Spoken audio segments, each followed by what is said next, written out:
The following presentation is brought to you by Discovery Channel School, a leading provider of quality educational resources that help teachers bring the world to their students.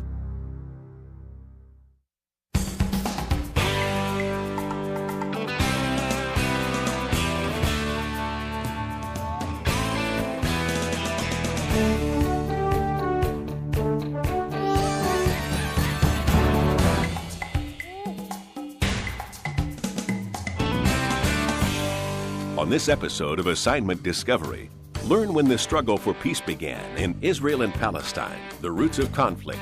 Examine how power shifts, land disputes, and religious differences have created a climate of violence, and how despite peace negotiations and diplomatic efforts, the people of Israel and Palestine continue to lose land and lives.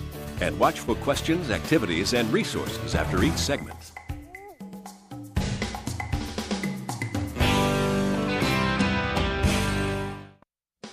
Consider this before viewing Israel and Palestine, the Roots of Conflict, Part 1.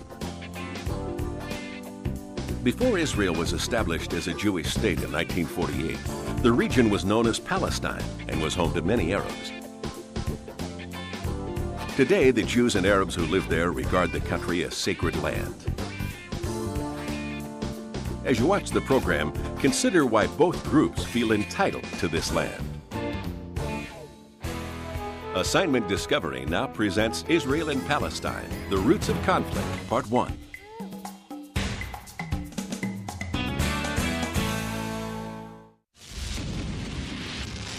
For centuries, the land now known as Israel has been home to both Palestinians and Jews.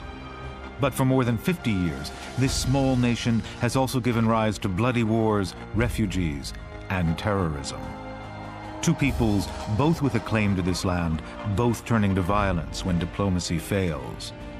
What are the roots of this conflict, and can there be peace in this divided land?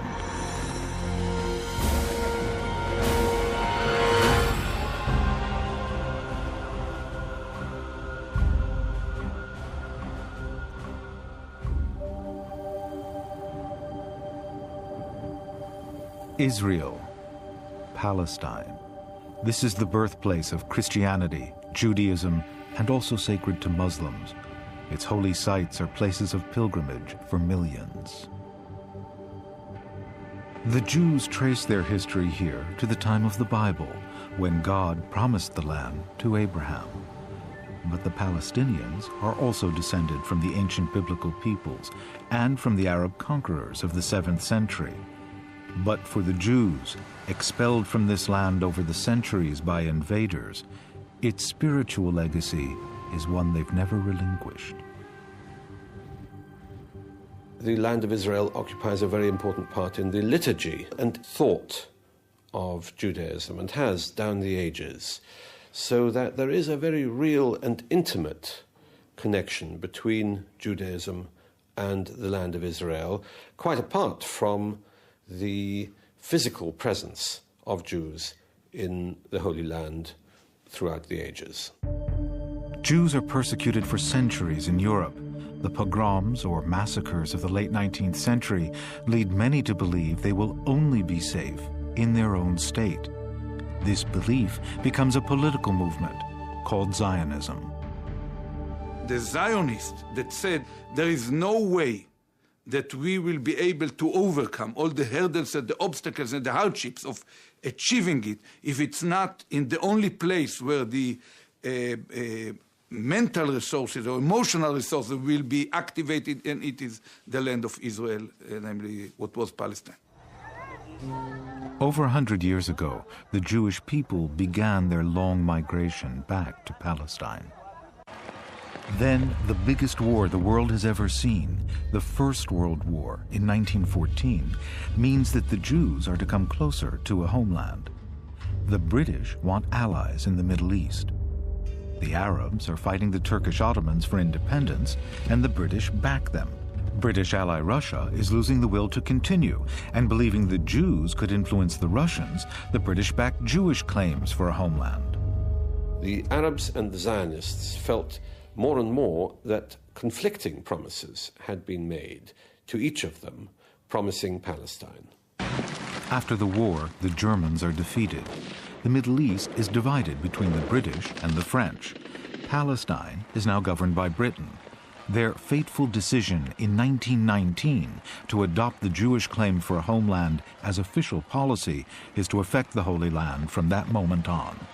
The British mandate was designed specifically to bring about the creation of a national home for the Jews, which ultimately meant a state, with no similar commitment to self-government or independence or statehood for the indigenous inhabitants, in other words, the Palestinian Arabs.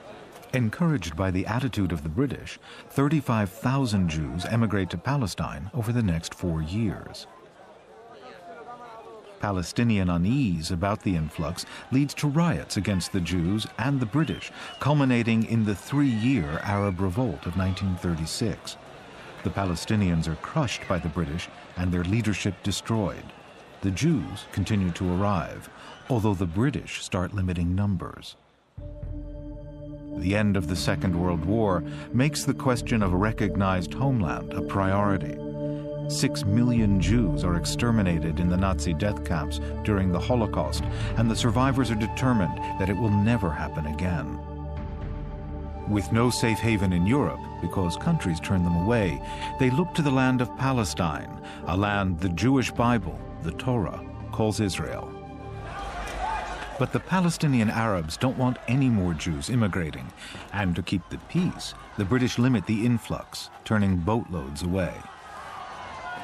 Horrified by the British attitude and fearful that they might lose their claim to a homeland, some Zionists turn to terrorism. But as these early pictures show, the British got tough.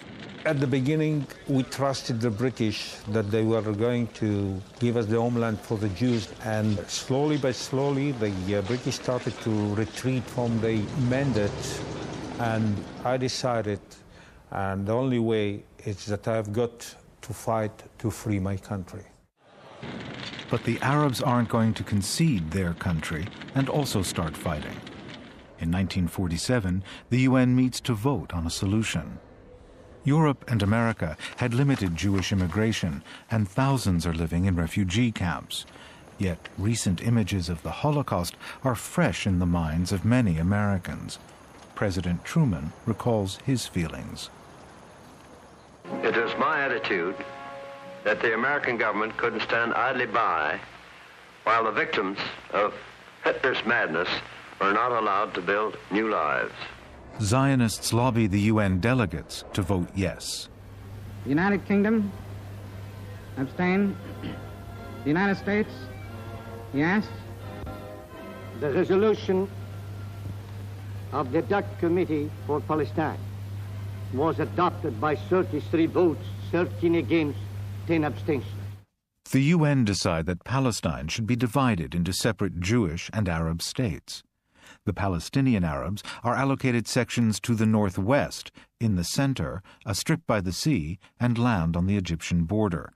The Zionists are given what remains, while Jerusalem is to be controlled by the UN. But the Palestinians reject the plan. Nasser al-Din al-Nashashibi is a member of one of Palestine's most influential families. When they hear that the United Nations voted for the implementation of that decision of partition, I remember my father was next to me here in that house and was listening to the radio about the vote of the dividing Palestine. And he said, mark it, my son, this is the beginning of bloodshed in the whole area. There will never be peace again.